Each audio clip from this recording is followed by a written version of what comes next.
Well, common sense and basic math would tell us that President Biden's spending plan will drown us in debt. And our next guest has penned a new op-ed in The Hill, which is titled "Why Biden's COVID Relief Package May Have Changed Everything." Well, joining us to explain is former Democratic Massachusetts Congressman Barney Frank. Congressman, welcome to the show. Thank you. So, Congressman, you know, I know during your time in Congress, you guys wanted a lot of spending for different things, right? This seems probably like more spending than progressives have been asking for in the recent past. The three plans that the president has proposed add up to $6 trillion, right? And if you add up everything that he's done over the first 100 days, you get closer to $11 trillion. When you look at what the great when we came out of the New Deal, it was only $850 billion, right? So do you think that this is enough or not enough spending right now?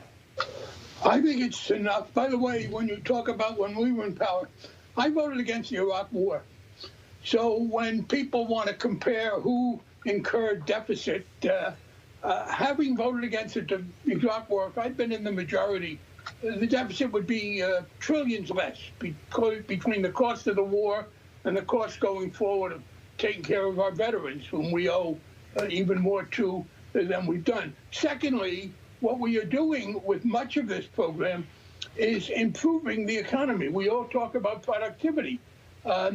This is one of the few concrete things we can do, because concrete is a pun, to improve productivity. We are talking about improving our roads, our bridges, our transit, our electric grid, all of those things that make our economy more productive.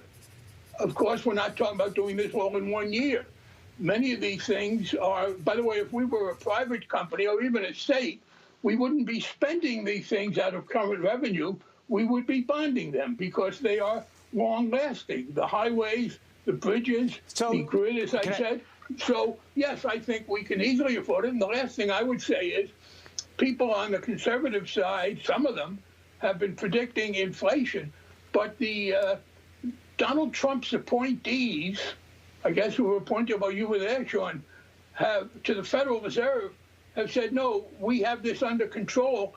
If inflation should appear, they have the tools to deal with it. But Jay Powell, not just Jay Powell, a majority of the people on the Federal Reserve who are voting for interest rates low and who say there's not a problem with inflation in the near term are Trump appointees. Okay, fair enough, Congressman. But the one thing that I do want to say is everything that you listed off, the roads, the bridges, I think has Republican support.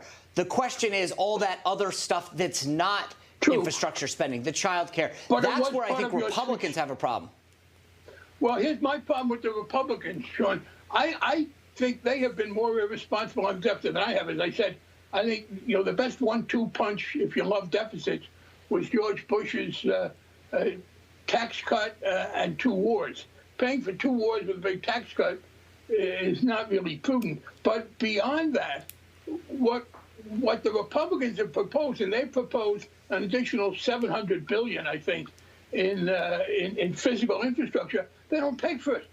If at this point, now I know people on the conservative side don't like raising the tax rate back up to 39.6 from 36, don't like going part of the way back up on the corporate rate, but Biden's proposal is deficit neutral in that it has tax increases. Again, if you don't like the tax increases, I understand why you don't like the package.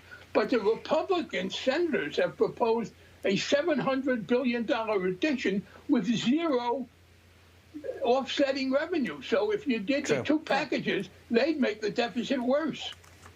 So, Congressman, you talk about these tax increases. Obviously, that's how Biden wants to pay for all of his spending that he's proposed. But he says he's going to tax the rich. Although that is a very low percentage of people in this country, it won't pay for all the spending. So what is the solution to pay for it? Well, it's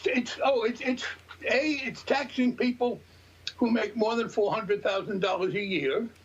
I'm happy to tell you that once I left Congress and was free to write and speak and do other things, I've joined that club, and I accept the fact that I'll pay a little bit more. It's not huge. There was an argument that if you raise the taxes, you'll kill incentive. I got to tell you this: if I know that making a speech or writing an article for X $1,000, I'm going to be able to keep 60% of it rather than 63%, I'm not going to give it up. I don't understand that argument. But beyond that, we are talking about corporate taxes, and in particular, there's a very important initiative going on that should appeal to many of Donald Trump's supporters. We have a problem with the international corporations, including Microsoft and Google and Amazon. They play games with their taxes. They have these expenditures and they spend them worldwide, and their accounting says they're going to charge these expenditures to some countries and not others. So they wind up jimmying their tax returns.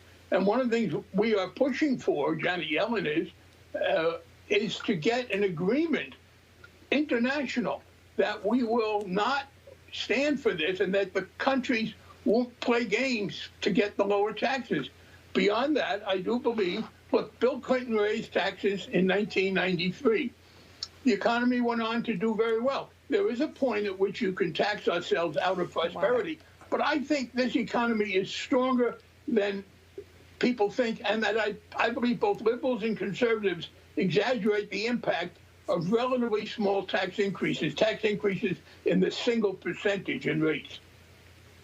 Well, our economy is doing okay right now, but adding all this money, I think, does put it in question. Congressman, appreciate your opinion. Thanks for being here with us tonight. Thank you for a very civil discussion. All right. As always. Hey, I'm Rob Finnerty. Thanks for watching. If you enjoyed this video, please join the conversation in the comments below. Don't forget to subscribe, too. Hit the bell icon to be alerted to breaking news. And remember, there's a whole lot more on Newsmax TV, America's fastest growing cable news network. Newsmax TV, we're real news for real people.